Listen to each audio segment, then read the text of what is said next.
पढ़ेंगे पाइथन में data types के बारे में। सो सबसे पहले हम आगे बढ़े तो आप तो सबसे पहले तो अपने लैपटॉप में वीएस कोड डाउनलोड कर लेना और सेटअप कर लेना। पाइथन एक high level programming language interpreted है, वो आप थोड़ा गूगल कर लेना। अगर सब मैं बता दूंगा तो आप क्या करेंगे गाइस। सो अभी मैंने एक पाइथन नाम का यहाँ पे डेस्कटॉप पे फोल्डर बनाया है। सो यहाँ पे आप यो इसमें क्लिक करेंगे, इसमें आप सीएमडी लिखेंगे, फिर यहाँ पे हम कोड डॉट। सो हम वीएस कोड की स्क्रीन पे पहुंच गए गाइस।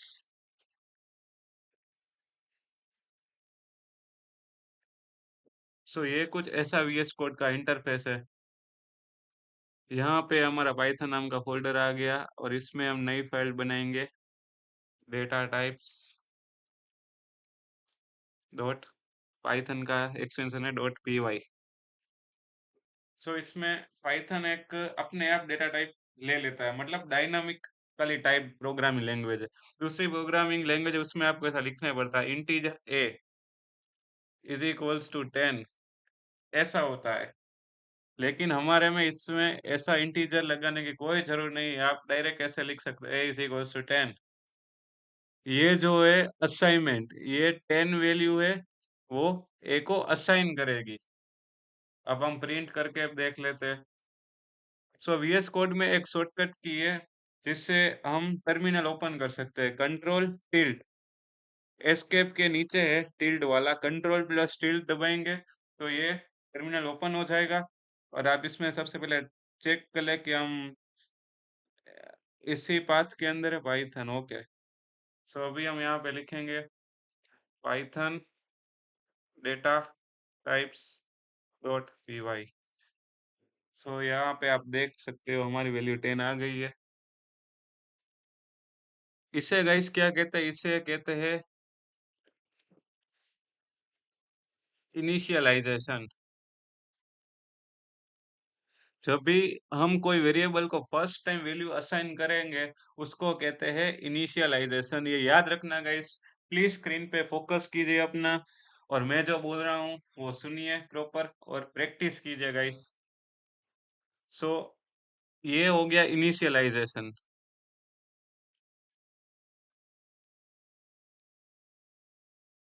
ए डिक्लेयर किया है वो गाइस हमने, ए डिक्लेयर किया है और उसकी वैल्यू हमने 10 इनिशियलाइज की है। सॉरी गाइस वो मिस्टेक, सबसे पहले हमने ए डिक्लेयर किया है। अगर ऐसे मैं कुछ लिख रहा हूँ ऐसे ये करके तो इसे कहते हैं कमेंट, जो हमारे कोड को रीडेबिलिटी बढ़ा देती है। ये अभी आपको नहीं समझ में आएगा गाइस, मैं समझ सकता हूँ, लेकिन आप अपनी प्रैक्टिस अच्छी तरीके से इस कमेंट से कीजिए ताकि अगर आप दूसरे दिन तीसरे दिन जब भी आप इस कोड पे आए तो आपको पता चले, नहीं भाई मैंने तो ऐसे किया है, नहीं भाई ये है मेरी फाइल, ओके, इसमें ये लॉजिक मैंने लिखा है, इसके ऊपर मैंने ऐसा किया है। इससे आपको गाइस पता चलेगा, ठीक है। चलो सो हमने ए डिक्लेयर किया, ऐसे इसे डिक्लेयर कहते हैं। इज इक्वल्स टू 10, ये हमने फर्स्ट टाइम वैल्यू असाइन की, उसी को कहते हैं इनिशियलाइजेशन।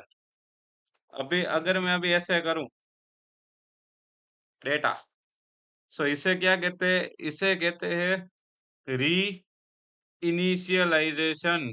से कहते हैं री इनिशियलाइजेशन, मतलब अपने जो ऑलरेडी वैल्यू दी थी जब भी सबसे पहले डिक्लेयर विथ इनिशियलाइजेशन, उसके बाद आपने वैल्यू अपडेट की, या फिर आप इसको कहते हैं वैल्यू अपडेट की, या फिर री इनिशियलाइजेशन। अभी हम करते हैं प्रिंट ए। अभी आप देख सकते हो डेटा आ रहा है।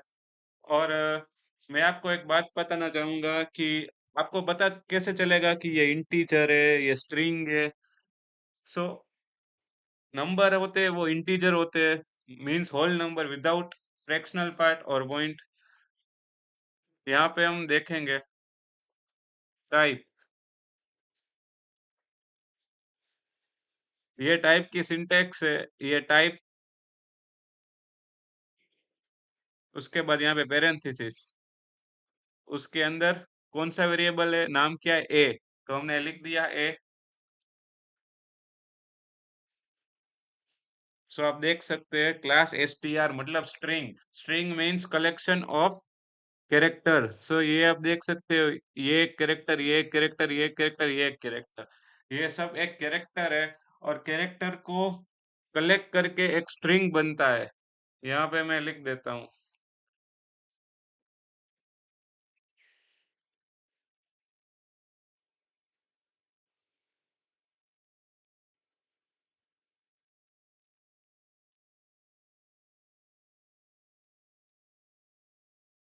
सो अभी प्रिंट हो गया गाइस।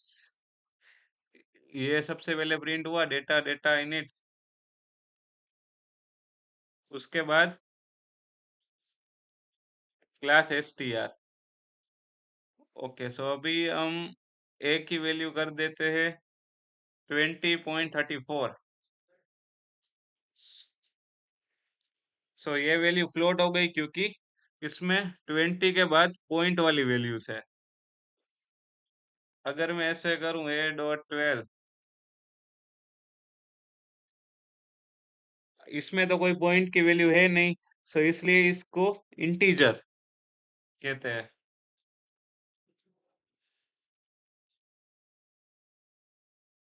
ओके गाइस, तो मैंने आपको एक बात बताना भूल गया कि हमको कब इंटीजर यूज करना है, कब फ्लोट यूज करना है, कब स्ट्रिंग यूज करना है, और अभी एक बूलियन भी आएगा।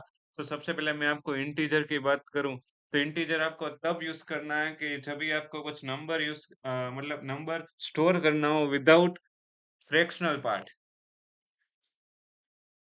जैसे कि मैं आपको बताऊं तो रोल नंबर, फिर एक यूनिक नंबर। फ्लोटिंग पॉइंट हमारे यूज होती है रिजल्ट में, फिर सैलरी वाली कॉलम में। और स्ट्रिंग तो नेम एड्रेस उस सब में यूज होता है। और अभी हम देखेंगे बूलियन। बूलियन की कई दो वैल्यू होती है। एक होती है ट्रू और दूसरी होती है फॉल्स। सॉरी, ये कैपिटल में आएगा, ट्रू एंड फॉल्स। अभी हम देखेंगे ट्रू। क्लास कौन सा आ रहा है? बूलियन। अरे भैया, ये बूलियन कहाँ पे यूज होगा? मैं जानता हूँ अभी आप समझ नहीं सकोगे बूलियन कहाँ पे यूज होता है, लेकिन आगे हम यूज करेंगे। फॉर सपोज मैं आपको अभी एक एग्जांपल दिखाना चाहता हूँ, आप समझ नहीं पाओगे लेकिन आप ट्राई करो, ठीक है? इफ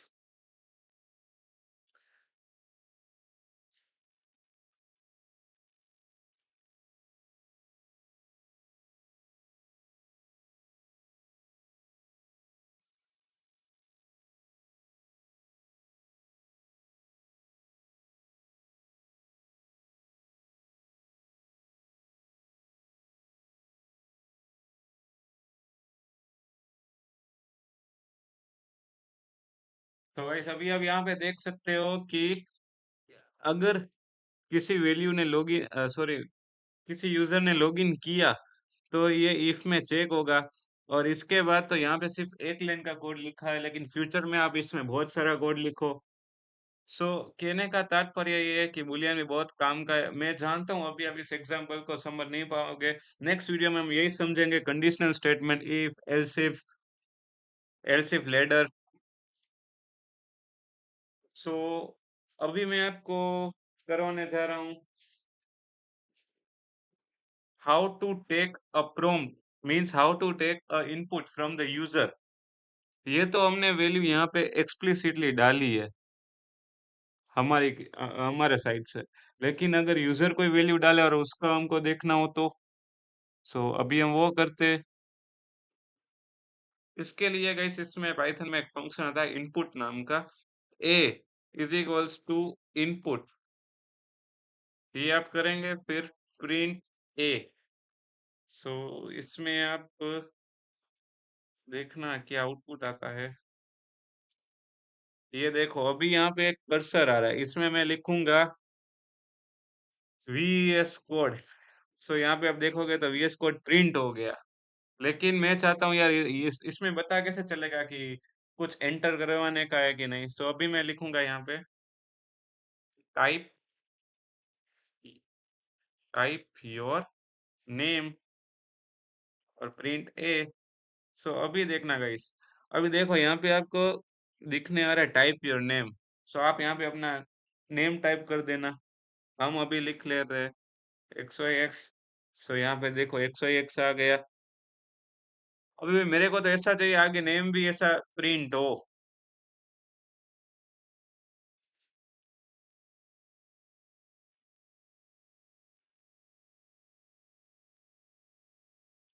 सो ये आप देख सकते हो, ऐसे कोमा सेपरेटेड करके आता है ये। अभी भाई इसमें अगर कोई ऐसा वैल्यू डाले तो नेम 12 इनपुट फंक्शन है, ये बाय डिफॉल्ट स्ट्रिंग में लेता है, स्ट्रिंग में।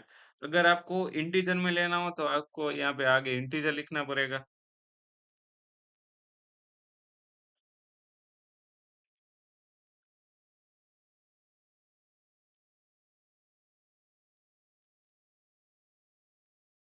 नंबर आ रहा है यहाँ पे,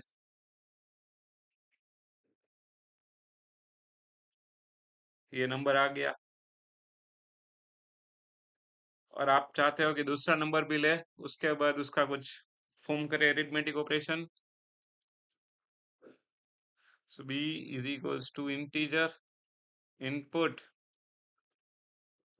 टाइप नंबर।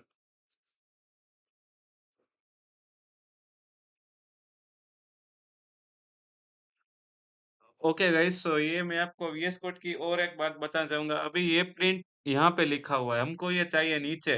तो आप कंट्रोल सी करेंगे, फिर इस लाइन को ऊपर ले जाएंगे, ऐसा नहीं करना है। शॉर्टकट की है वीएस कोड की। आपको क्या करना है, अल्टर प्रेस करना है और डाउन एरो, ये अप ये डाउन। ये वीएस कोड की बहुत सारी मतलब अच्छी अच्छी यूजेबिलिटी है, ये आपको बहुत सीखना चाहिए अच्छी तरीके से। सो अभी ये नंबर ए आ रहा है, हमें क्या करना है, एडिशन। ऐड लिख दे रहा हूँ। अभी क्या लगता है गाइस, क्या आएगा आउटपुट, आप गेस करो। 24 आ गया guys. Okay, so thank you for watching. अभी मैं आपको मिलता हूँ नेक्स्ट वीडियो में कंडीशनल स्टेटमेंट के साथ। अगर कोई भी डाउट और क्वेरी रह जाती है तो प्लीज कमेंट करना। Okay, bye bye guys.